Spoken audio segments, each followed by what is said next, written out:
Hola, ¿cómo estás? Bienvenido al segundo tema del webcast creativo Cómo preparar sermones.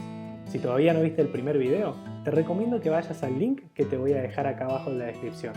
Ahora sí, prepárate para tomar nota y comencemos. El segundo tema se titula Aprendiendo a estudiar el texto. Hoy vamos a ver cómo investigar el texto bíblico antes de preparar un sermón. En 2 de Timoteo, capítulo 4, versículo 2, Pablo le dice a Timoteo, predica la palabra. Nuestra predicación tiene que ser bíblica, pero ¿cómo hacemos para que la predicación sea bíblica? Para eso, tiene que cumplir con las siguientes características. En primer lugar, el predicador cree que la Biblia funciona. Todo lo que vayas a predicar tiene que partir de la Biblia. Si a lo largo de todo un sermón nunca abriste la Biblia, ¿cómo esperás que la gente crea que vos como predicador realmente crees que la Biblia funciona? La segunda característica es que el predicador pasa tiempo con su Biblia, la ama. Muchas veces ponemos la excusa de que no tenemos tiempo, de que estamos ocupados. Y el tema es que preparar un sermón requiere cavar profundo. Como decíamos recién, eso de que no tenemos tiempo, estamos ocupados, es una excusa. Si queremos que nuestra predicación sea bíblica, tenemos que dedicar el tiempo suficiente a cavar profundo en el texto para poder presentarlo a la gente. En tercer lugar, el predicador hace comprensible la Biblia. Seguramente recuerdan la alimentación de los 5000. La función de los discípulos era tomar el pan de las manos de Jesús y entonces llevarlo a la gente. Lo mismo hace el predicador.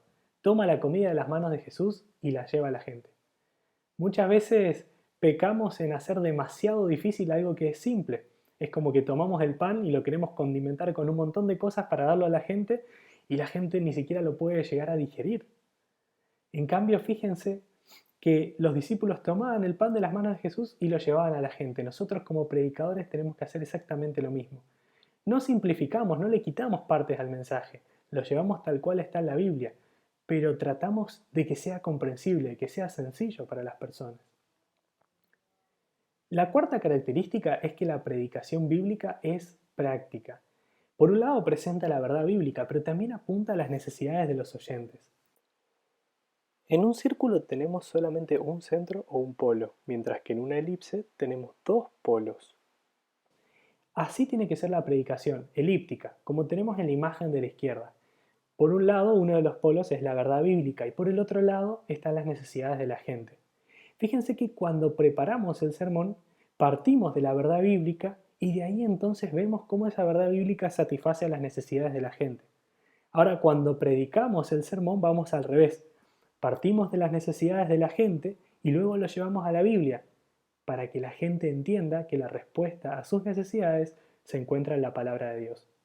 Una metáfora que nos puede ayudar a entender esto es la de las dos sillas. Como predicadores lo primero que tenemos que hacer es sentarnos en la silla del predicador y entonces ahí, luego de que tenemos el texto del que vamos a predicar, preguntarnos cuál es el tema principal, cuál es la idea, la verdad bíblica que voy a transmitir a partir de este texto. Y entonces vamos y nos sentamos en la silla del oyente. Cuando nos sentamos en la silla del oyente tenemos que ponernos en los zapatos de las diferentes personas que pueden haber adelante nuestro. ¿Cómo nos escucharía un adolescente? ¿Cómo nos escucharía una madre con un hijo que está teniendo problemas de rebeldía? ¿Cómo nos escucharía un hombre con una enfermedad terminal? ¿Cómo nos escucharía una anciana?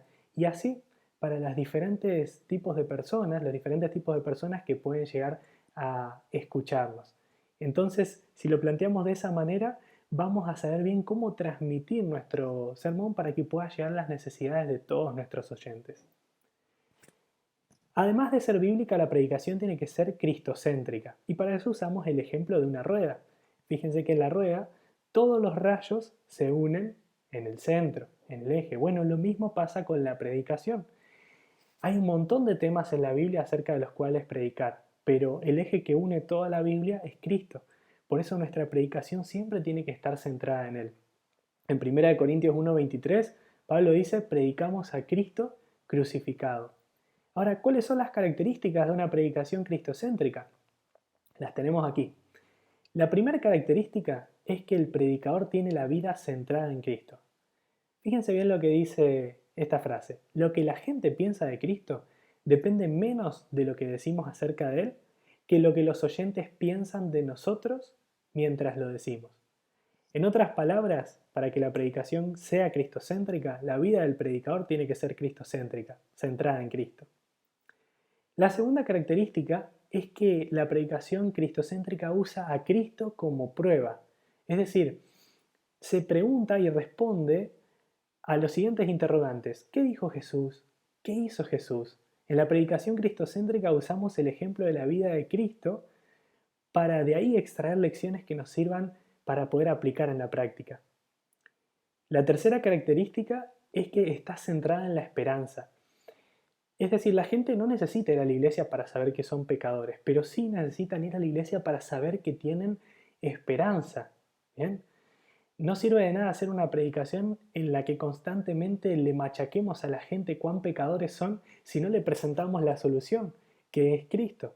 Es como mandarlos a la casa con el neumático pinchado, y eso es algo que no queremos lograr. La cuarta característica es predicar como Cristo predicaba. Fíjense que Jesús se centraba en la vida, usaba mucho la imaginación y lo que hacía era ilustrar sus mensajes con cosas que a los oyentes les resultaban familiares. Lo mismo tenemos que hacer nosotros, tratar de encontrar cosas que a la gente le resulten familiares para que puedan entender mejor el mensaje.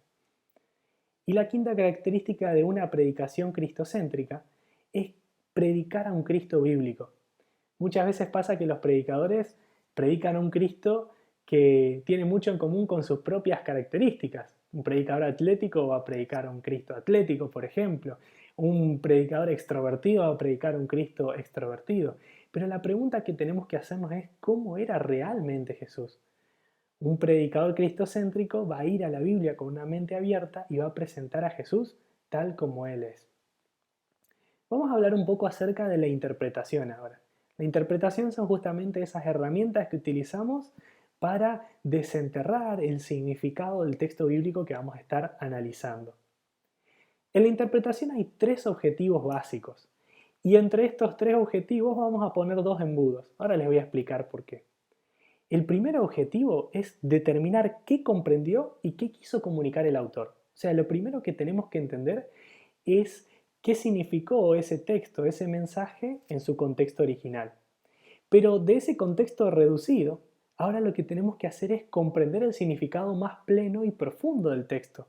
¿Cuáles son las implicancias de ese texto que estamos estudiando? Entonces es como que el embudo se abre de la situación puntual original.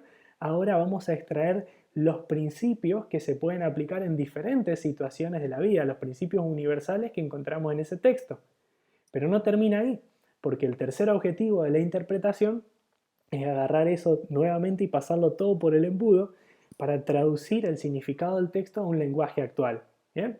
Y si ustedes ven el comienzo y el final, tomamos algo que fue dicho en un contexto original, lo estudiamos de manera profunda, vimos sus implicancias y luego lo aplicamos a la vida actual de los oyentes. Por último, vamos a ver cómo analizar el texto bíblico. Son 10 pasos, pero tranquilo que no hace falta que te los aprendas de memoria, es simplemente para que sepas que existe un orden a la hora de estudiar el texto. El primer paso es seleccionar el pasaje. Supongamos que te pido que me elabores una receta para hacer una sopa de verduras. ¿Cuál sería el primer paso que colocarías? Sería, por ejemplo, no sé, cortar las verduras. Y si te digo que el primer paso es comprar las verduras, parece algo sumamente obvio. Pero si invitaste a un amigo a comer a tu casa y le vas a preparar sopa de verduras, no creo que las vayas a comprar 5 minutos antes de que llegue, porque sabes que hay todo un proceso detrás para que el plato esté listo. Las vas a ir a comprar con tiempo. Lo mismo pasa con la preparación de un sermón. Si tenés que predicar el sábado, no vas a elegir el texto el viernes, porque no vas a llegar. Hay todo un proceso para preparar el sermón que comienza con seleccionar el pasaje. Aunque parezca obvio, sí, ese es el primer paso. El segundo paso es estudiar el pasaje. Agarrá la mejor traducción que tengas a mano y lee el texto varias veces. Anda anotando las ideas, las conclusiones que vayas sacando. Y después de eso, anda y léelo en otras versiones de la Biblia.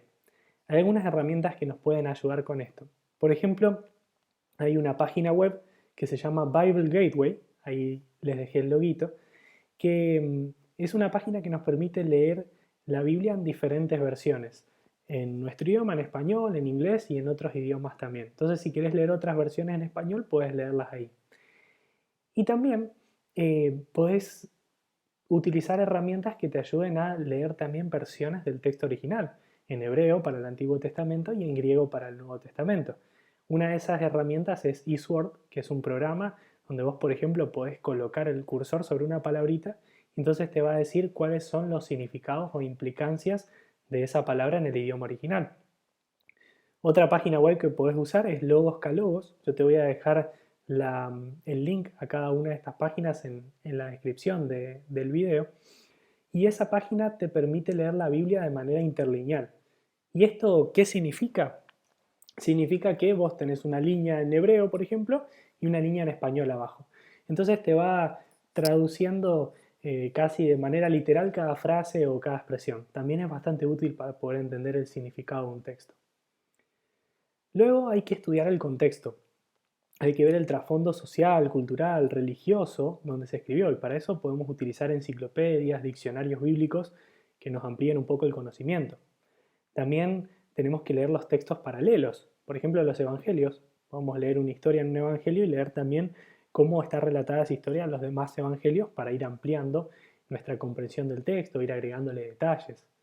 Luego lo que tenemos que hacer es escribir con nuestras palabras el significado del texto, cómo lo vamos entendiendo hasta ahí. También podemos recurrir a comentarios inspirados, yo esto lo utilizo mucho, es ir a los escritos de Elena de White para poder entender mejor ese texto, esa historia, ese pasaje que estamos tratando de analizar. Y siempre nos ayuda mucho a enriquecer nuestro conocimiento y nuestra comprensión del texto. Y por último también podemos utilizar otros libros a nuestro alcance, como los comentarios bíblicos, las concordancias. El tercer paso es descubrir la idea central. ¿Bien? Para eso lo que tengo que hacer es identificar el tema. Si el tema es demasiado amplio, entonces me tengo que preguntar cómo lo puedo limitar al tema. Y para eso hay 7 preguntas que nos ayudan a limitar nuestro tema. Son las preguntas ¿cómo?, ¿qué?, ¿por qué?, ¿para qué?, ¿cuándo?, ¿dónde? ¿Y quién? Si yo le hago esas preguntas al tema, ya eso me va a ayudar a limitar un montón el tema, la idea central de la cual voy a estar hablando. También tengo que ser consciente de la clase de literatura que estoy leyendo. No voy a leer de la misma manera una parábola que una poesía, un discurso, una ley, una crónica, parte de la literatura apocalíptica que tiene que ver con el fin, una narración. Entonces, identificar qué clase de texto es el que estoy leyendo. Fíjense que cuando uno propone correctamente el tema, este tema va a iluminar los detalles del pasaje y a su vez los detalles iluminan al tema. ¿Y por qué es importante esto? Porque una vez que yo sé cuál es mi idea central, analizo todas las otras ideas que yo quiero colocarle al pasaje, que serían los detalles, al sermón. Esos son los detalles. Ahora, voy a analizar cada uno de esos detalles para ver si realmente le agrega luz o tiene relación con el tema central. Si es una información que es interesante, pero simplemente no tiene una relación directa con el tema central, con la idea central o no le aporta demasiada luz o claridad, entonces la puedo descartar y de esa manera mi sermón no se hace tan largo y no es tanta información, sino la información más vital, más imprescindible. El cuarto paso es analizar la idea central. Es decir, primero tengo que explicarla. Entonces tomo la idea central, el tema del sermón y digo, bueno, ¿qué significa esto? ¿Qué dice el autor en el pasaje? Hay textos que van a ser más fáciles de explicar que otros. Hay otros que van a requerir una explicación más profunda y otros se entienden quizá a primera lectura. En segundo lugar, tengo que probar esa idea central. Es decir, me pregunto, ¿es verdad esto? ¿Puedo creerlo? Fíjense que incluso los escritores del Nuevo Testamento que creían en el Antiguo Testamento, ellos explicaban las escrituras y daban pruebas para validar sus ideas. Tenemos ahí el ejemplo de Pedro, el discurso que da Pedro en el Pentecostés, en el que él estaba tratando de probar que David creía que un Mesías iba a salir de su descendencia y que ese Mesías iba a ser Jesús. Entonces él les muestra y le dice, ¿cómo puede ser que acá David dice, dijo el Señor a mi Señor, siéntate a mi diestra hasta que ponga a tus enemigos debajo de tus pies? ¿Cómo puede decir David eso si David sabemos que está muerto, está en su tumba? Entonces dice, claramente está hablando acá de ese Mesías que va a venir y ese Mesías es Jesús que ahora está en el cielo, ¿no? Entonces fíjense que hasta los escritores del Nuevo Testamento se preocupaban por probar su idea central, por probar el tema del cual estaban hablando. Y en tercer lugar, lo que tengo que hacer es aplicar esta idea central. Es decir, preguntarme, bueno, ¿y ahora qué? ¿Y esto cómo hace la diferencia? Entonces, es importante recordar que solo después de que comprendimos lo que significó para los oyentes originales, podemos entender el valor que tiene para la vida actualmente. ¿Bien? Ese es el proceso. Primero entiendo cómo lo entendían ellos ahí, pero no me quedo solo con eso, porque no me sirve. Yo tengo que saber cómo se aplica a mi vida hoy. Entonces, a partir de ahí, luego de que comprendí bien qué significó originalmente, ahora sí puedo aplicarlo a la vida de los oyentes actuales. En quinto lugar, lo que tengo que hacer es formular la proposición. Y la proposición básicamente es una oración en el que está el tema condensado. En una oración expreso todo el resumen de mi sermón. ¿Bien? No sé si alguno de ustedes conoce esa crema dental que les puse ahí en la imagen, que es NOC 10, es una crema concentrada.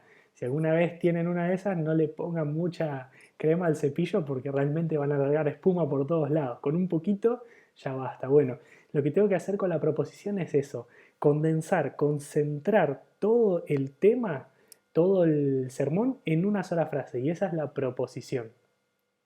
El sexto paso es determinar el propósito del sermón. Es agarrar la mira, por decirlo de alguna manera, y apuntar. ¿A dónde quiero llegar? Recuerden que el propósito era qué es lo que yo quiero lograr en la vida de los oyentes. Entonces, ese es el sexto paso, determinar el propósito del sermón. El séptimo paso es decidir cómo lograr ese propósito, es decir, a lo largo del sermón, de qué manera, cómo voy a ir estructurando la información para llegar a ese propósito. Voy a alargar todas las conclusiones de una, voy a ir despacito y al final voy a llegar a lo que quiero decirle a la gente, a lo que quiero que la gente haga después de escuchar el sermón. Y así podríamos pensar otras variantes más, pero tenemos que determinar la manera en la que vamos a lograr el propósito. El octavo paso es bosquejar el sermón, es armar el esqueleto, la estructura, ¿no? Bueno, estas van a ser las partes. Así llegamos al noveno paso, que es completar el bosquejo, como cuando uno dibuja, ¿no? Primero dibujas, haces todo el dibujito y después lo rellenás con color. Eso sería completar el bosquejo. Y el décimo paso es preparar la introducción y la conclusión, como si fueran el moño del regalo. Entonces ahí sí preparás la introducción y la conclusión. Y eso fue todo el segundo tema de nuestro webcast creativo, cómo preparar sermones. Bueno, espero que les haya gustado, espero que les haya servido y manténganse conectados porque en el siguiente tema, en el número 3, vamos a estar viendo cómo preparar la introducción de un sermón. Hasta ahora lo que vimos fueron algunas cuestiones preliminares, ¿verdad? Recién acabamos de ver cómo estudiar el texto bíblico para poder preparar un sermón y a partir del siguiente tema vamos a empezar a ver cómo hacer la estructura del sermón, la introducción, el desarrollo y la conclusión. Así que chicos, gracias por haber mirado hasta acá y nos vemos en el próximo video.